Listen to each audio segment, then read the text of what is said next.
شروع کرتا ہوں اللہ رب العزت کے نام سے جو نہایت ہی مہربان اور رحم کرنے والا ہے۔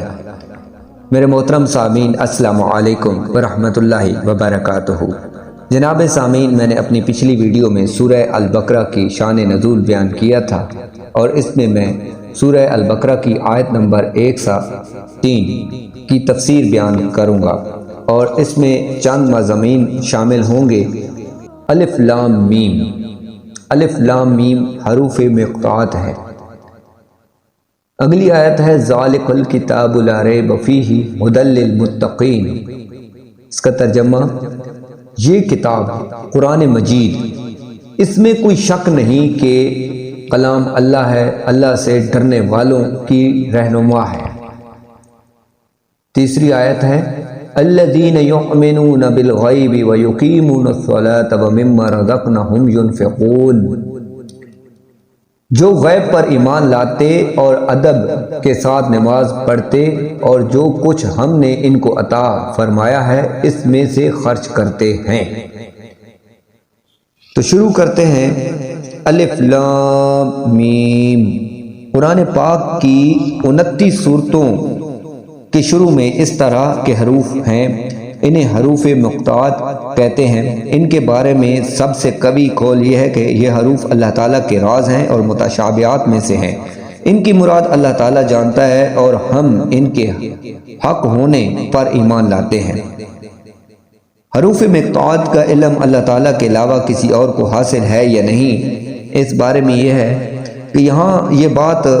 یاد رہے کہ اللہ تعالیٰ نے اپنے حبیب محمد مصطفیٰ صلی اللہ علیہ وآلہ وسلم کو بھی حروف مقطوعات کا علم عطا فرمایا ہے، جیسا کہ اعلیٰ حضرت امام احمد رضا خان رحمۃ اللہ علیہ فرماتے ہیں۔ قاضی بیضاوی رحمۃ اللہ علیہ انوار التنزیل میں سورتوں کی ابتدائیہ یعنی حروف مقطوعات کے بارے میں فرماتے ہیں، ایک قول یہ ہے کہ یہ ایک راز ہے جسے اللہ تعالیٰ نے اپنے علم کے ساتھ مخصوص فرمایا ہے۔ تقریباً ایسی ہی روایات خلفائے اربعہ اور دیگر صحابہ کرام رضی اللہ تعالی عنہ سے بھی منقول ہیں،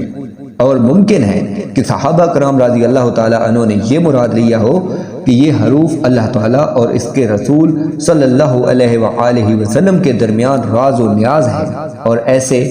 اسرار اور رموز ہیں جنہیں دوسروں کو سمجھانا مقصود نہیں۔ اگر یہ راز پیارے پیغمبر محمد مصطفیٰ صلی اللہ علیہ وآلہ وسلم کو معلوم نہ ہو تو پھر غیر مفید کلام سے خطاب کرنا لازم آئے گا، اور یہ بعید ہے۔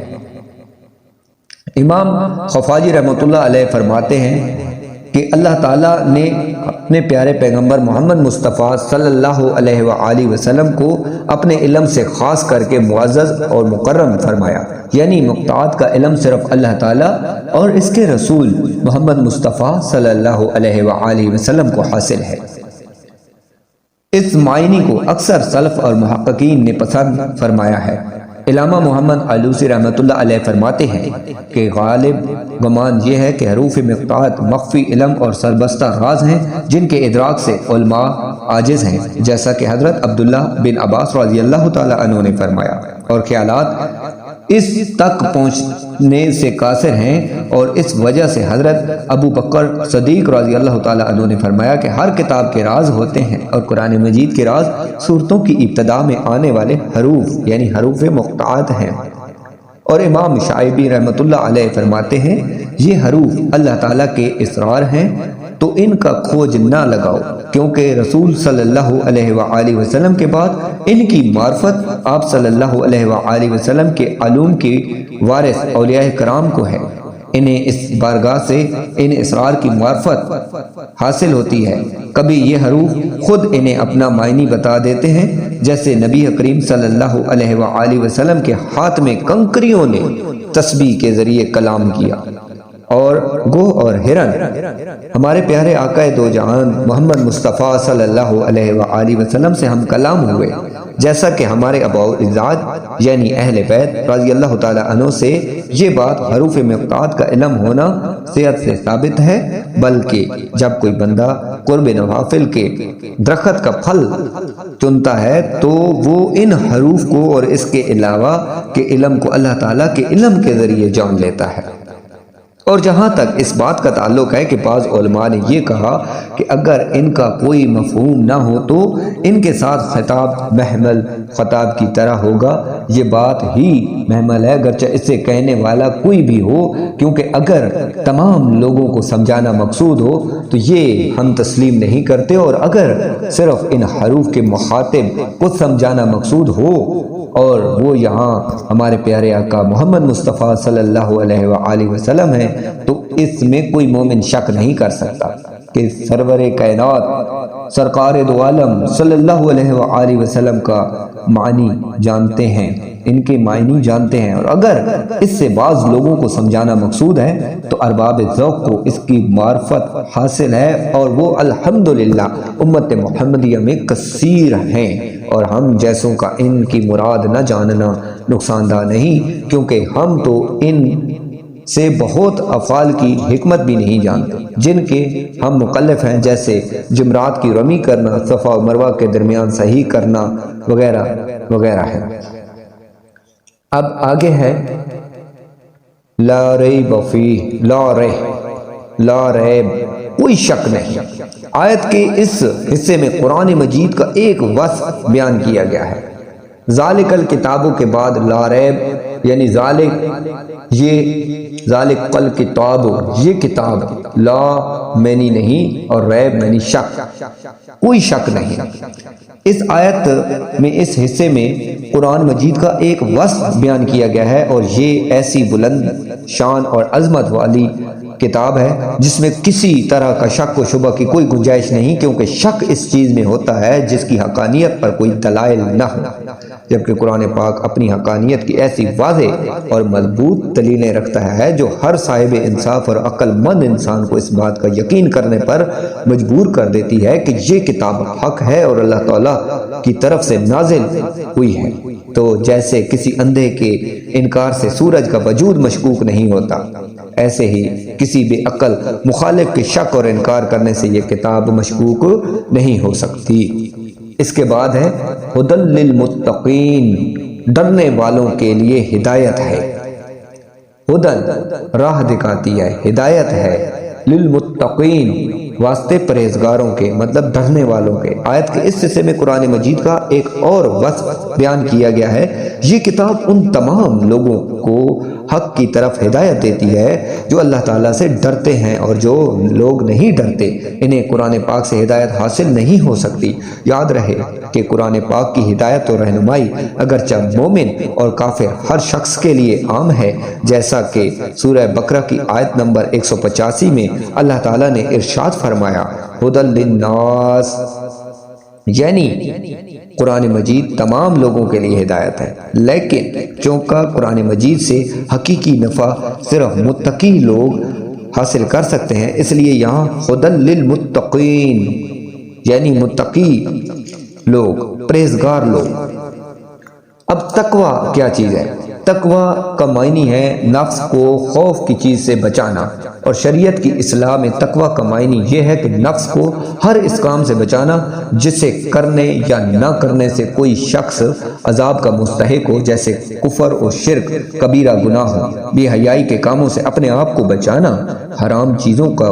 چھوڑ دینا، فرائض کو ادا کرنا وغیرہ۔ اور بزرگان دین نے یوں بھی فرمایا ہے کہ تقوی یہ ہے کہ تیرا خدا تجھے وہاں نہ پائے جہاں اس نے منع فرمایا ہے۔ اب تقوی کے فضائل کیا ہیں؟ تقوی قرآن مجید اور احادیث میں تقوی حاصل کرنے اور متقی بننے کی ترغیب اور فضائل بکثرت بیان کیے گئے ہیں۔ چنانچہ اللہ تعالیٰ قرآن مجید کی سورہ العمران کی آیت نمبر 102 میں بیان کرتا ہے اے ایمان والو اللہ سے ڈرو جیسا اس نے ڈرنے کا حق، اور ضرور تمہیں موت صرف اسلام کی حالت میں آئے۔ ایک اور جگہ اللہ تعالیٰ قرآن مجید کی سورہ الاحزاب کی آیت نمبر 70 تا 71 میں بیان کرتا ہے، جس کا ترجمہ ہے اے ایمان والو اللہ سے ڈرو اور سیدھی بات کہا کرو، اللہ تعالیٰ تمہارے اعمال تمہارے لیے سنوار دے گا اور تمہارے گناہ بخش دے گا، اور جو اللہ اور اس کے رسول کی فرما برداری کرے اس نے بڑی کامیابی پائی۔ حضرت عطیہ قادری رضی اللہ تعالی عنہ سے روایت ہے کہ پیارے آقا دو جہان محمد مصطفیٰ صلی اللہ علیہ وآلہ وسلم نے ارشاد فرمایا، کوئی بندہ اس وقت تک متقی میں شمار نہیں ہوگا جب تک کہ وہ نقصان نہ دینے والی چیز کو کسی دوسری نقصان والی چیز کے ڈر سے نہ چھوڑ دے، یعنی کسی جائز چیز کے ارتکاب سے ممنوع چیز تک نہ پہنچے۔ حضرت ابو سعید رضی اللہ تعالی عنہ سے روایت ہے کہ سرکار دو عالم محمد مصطفیٰ صلی اللہ علیہ وآلہ وسلم نے ارشاد فرمایا، تمہارا رب تعالیٰ ایک ہے، تمہارا باپ ایک ہے، اور کسی عربی کو اجمی پر فضیلت نہیں، نہ اجمی کو عربی پر فضیلت ہے، نہ گورے کو کالے پر فضیلت ہے، نہ کالے کو گورے پر فضیلت ہے، مگر صرف تقوی سے۔ حضرت انس رضی اللہ تعالی عنہ سے روایت ہے کہ ہمارے پیارے آقا محمد مصطفیٰ صلی اللہ علیہ وآلہ وسلم نے ارشاد فرمایا، تمہارا رب تعالی ارشاد فرماتا ہے، اس بات کا مستحق میں ہی ہوں کہ مجھ سے ڈرا جائے، اور جو مجھ سے ڈرے گا تو میری شان یہ ہے کہ میں اسے بخش دوں گا۔ تقوی کے مرتبے کون کون سے ہیں؟ علماء نے تقوی کے مختلف مراتب بیان فرمائے، جیسے عام لوگوں کا تقوی ایمان لا کر کفر سے بچنا ہے، گناہ والے کاموں سے بچنا ہے، اور متوسط لوگوں کا تقوی احکام کی پیروی کرنا ہے، احکامات کی پیروی کرنا اور ممنوعات سے روکنا ہے، جن چیزوں سے منع کیا گیا ہے ان سے روکنا، اور جو احکام ہیں ان کی پیروی کرنا، ان پر عمل کرنا، اور خاص لوگوں کا تقوی ہر ایسی چیز چھوڑ دینا جو اللہ سے غافل کرے۔ اور اعلیٰ حضرت امام احمد رضا خان رحمۃ اللہ علیہ کے فرمان کے مطابق تقوی کی 7 قسمیں ہیں۔ نمبر 1 کفر سے بچنا، نمبر 2 بد مذہبی سے بچنا، نمبر 3 کبیرہ گناہ سے بچنا، نمبر 4 صغیرہ گناہ سے بچنا، نمبر 5 شبہات سے بچنا، نمبر 6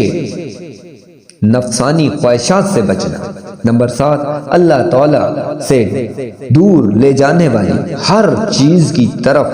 توجہ کرنے سے بچنا، اور قرآن مجید قرآن کریم ان 7 مرتبوں کی طرف ہدایت دینے والا ہے۔ اللہ تعالیٰ سے دعا ہے کہ اللہ تعالیٰ ہمیں متقی اور پرہیزگار بننے کی توفیق عطا فرمائے، آمین۔ اب تیسری آیت ہے، الذين يؤمنون بالغيب ويقيمون الصلاة ومما رزقناهم ينفقون۔ وہ لوگ جو بغیر دیکھے ایمان لاتے ہیں اور نماز قائم کرتے ہیں اور ہمارے دیے ہوئے رزق میں سے کچھ ہماری راہ میں خرچ کرتے ہیں۔ آیت کہ اس حصے میں متقی لوگوں کا ایک وصف بیان کیا گیا ہے کہ وہ لوگ جو بغیر دیکھے ایمان لاتے ہیں، یعنی وہ ان تمام چیزوں پر ایمان لاتے ہیں جو ان کی نگاہ سے پوشیدہ ہیں، اور نبی کریم صلی اللہ علیہ وآلہ وسلم نے ارشاد فرمایا، خبر دی ایسے لوگوں کے بارے میں جیسے مرنے کے بعد دوبارہ زندہ کیا جانا، قیامت کا قائم ہونا، اعمال کا حساب ہونا، اور جنت و جہنم وغیرہ، یہ ان چیزوں پر یقین رکھتے ہیں۔ ایک قول یہ بھی ہے کہ یہاں غیب سے قلب یعنی دل مراد ہے۔ اس صورت میں آیت کے معنی یہ ہوں گے کہ وہ دل سے ایمان لاتے ہیں۔ ایمان اور غیب سے متعلق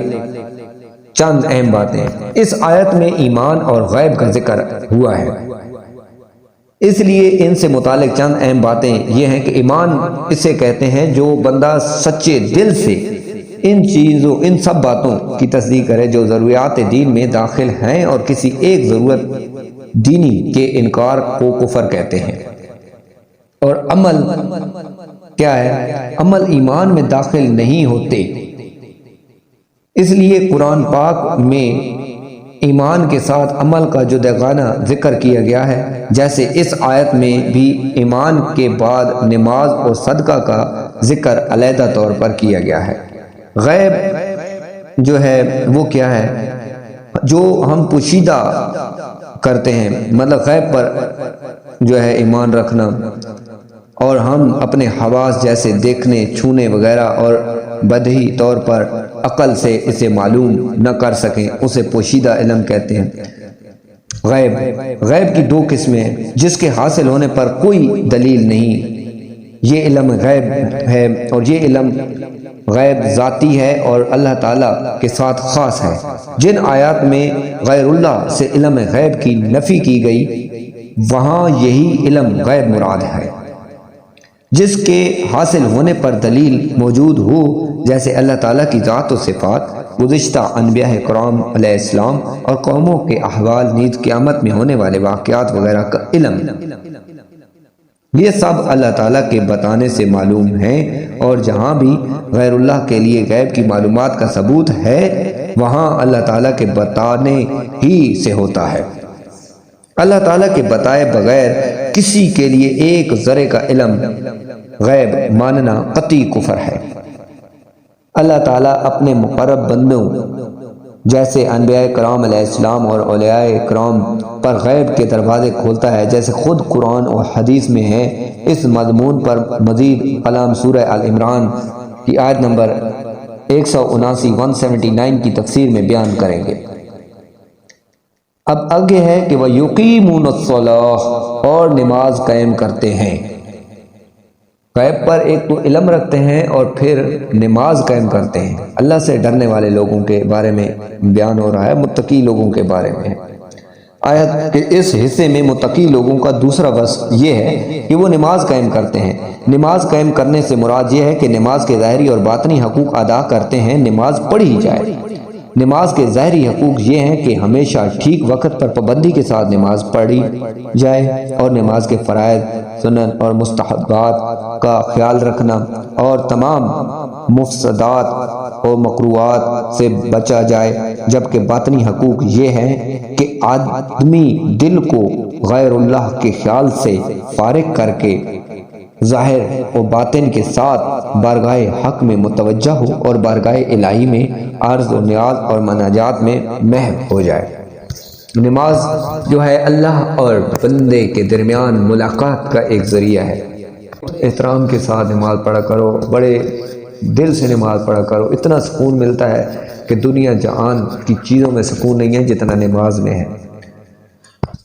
نماز قائم کرنے کے فضائل اور نہ کرنے کی وعیدیں۔ قرآن مجید اور حدیث میں نماز کے حقوق کی ادائیگی کے ساتھ نماز پڑھنے والوں کے فضائل بیان کیے گئے ہیں اور نہ پڑھنے والوں کی مذمت بیان کی گئی ہے۔ چنانچہ سورہ مومنون میں اللہ تعالیٰ ارشاد فرماتا ہے،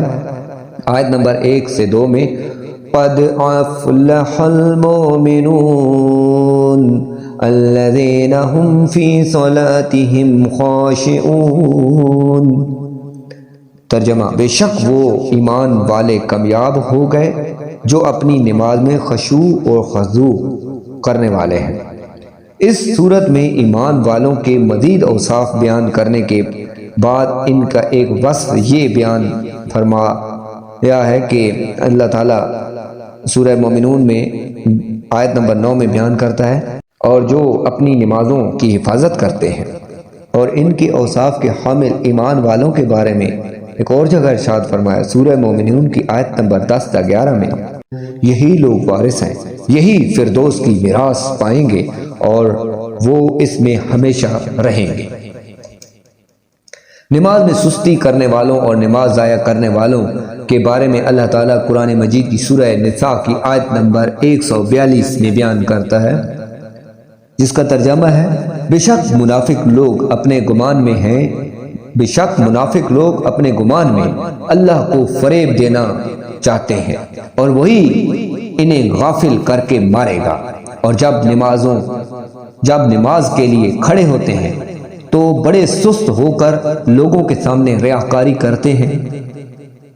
اور کھڑے ہوتے ہیں، اور اللہ تعالیٰ کو بہت تھوڑا یاد کرتے ہیں۔ اب ایک اور جگہ اللہ تعالیٰ ارشاد فرماتا ہے سورہ مریم کی آیت نمبر 59-60 میں، جس کا ترجمہ ہے،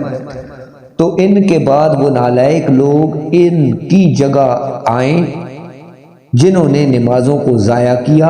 اور اپنی خواہشوں کی پیروی کی، تو عنقریب وہ جہنم کی خوفناک وادی غی سے جا ملیں گے۔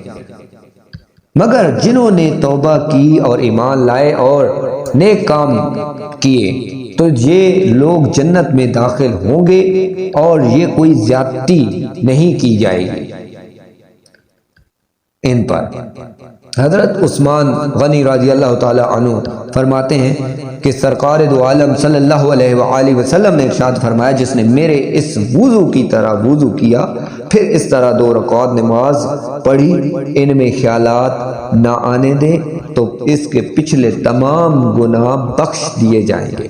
حضرت عقبہ بن عامر رضی اللہ تعالیٰ عنہ سے روایت ہے کہ پیارے آقا دو جہان صلی اللہ علیہ وآلہ وسلم نے ارشاد فرمایا، جو بھی مسلمان اچھے طریقے سے وضو کرتا ہے پھر کھڑے ہو کر اس طرح 2 رکعات نماز پڑھتا ہے کہ اپنے دل اور چہرے سے متوجہ ہو کر یہ 2 رکعتیں ادا کی تو اس کے لیے جنت واجب ہو جاتی ہے۔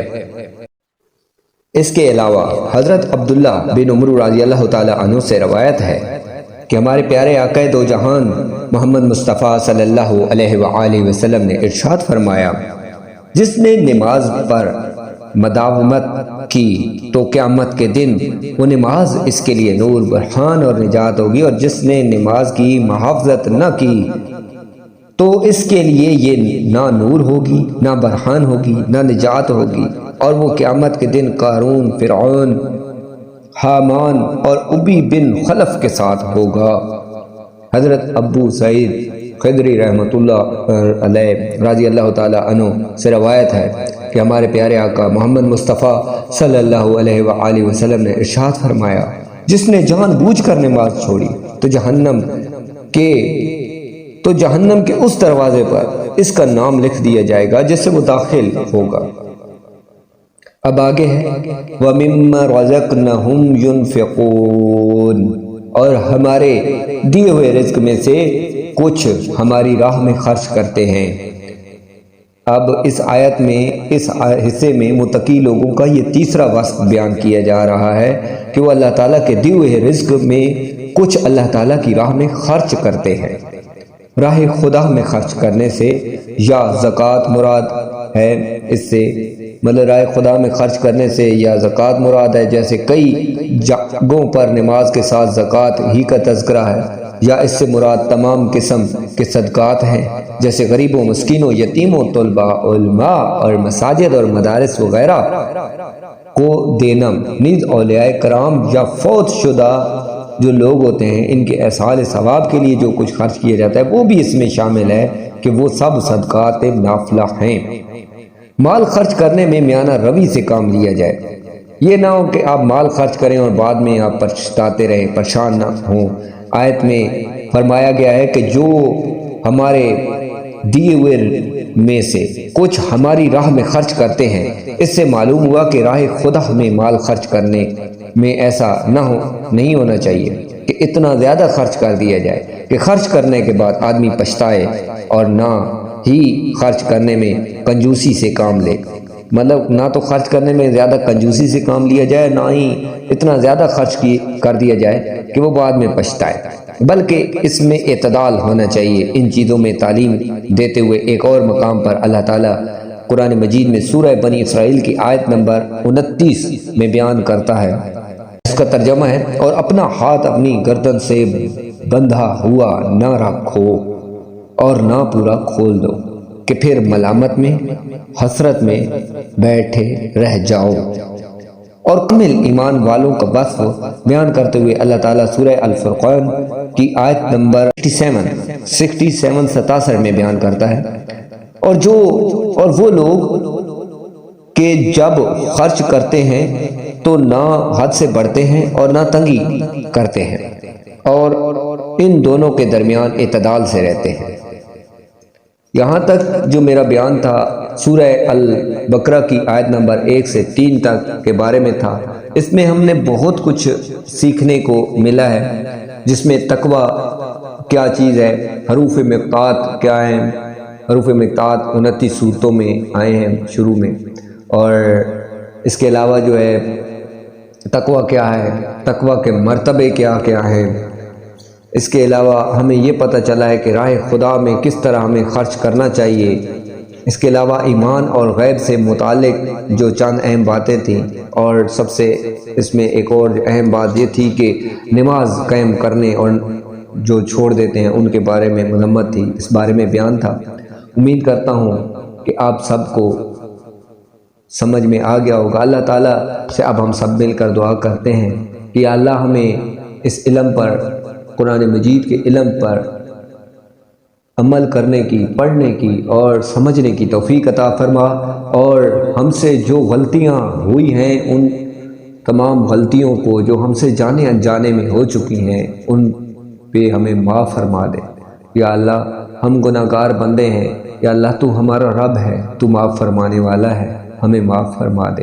اور ہمیں راہ حق پر چلنے میں ہماری مدد عطا فرما۔ اے مولا جو کچھ ہم قرآن پاک سے سیکھتے ہیں یا اللہ اس پر عمل کرنے کی، پڑھنے کی، سمجھنے کی توفیق عطا فرما یا اللہ، اور یہ علم دوسروں تک پہنچانے میں ہماری مدد عطا فرما، آمین۔ اب تک کے لیے میں آپ سے اجازت طلب کرتا ہوں اور آنے والی ویڈیو تک اللہ حافظ۔ صدق اللہ العظیم۔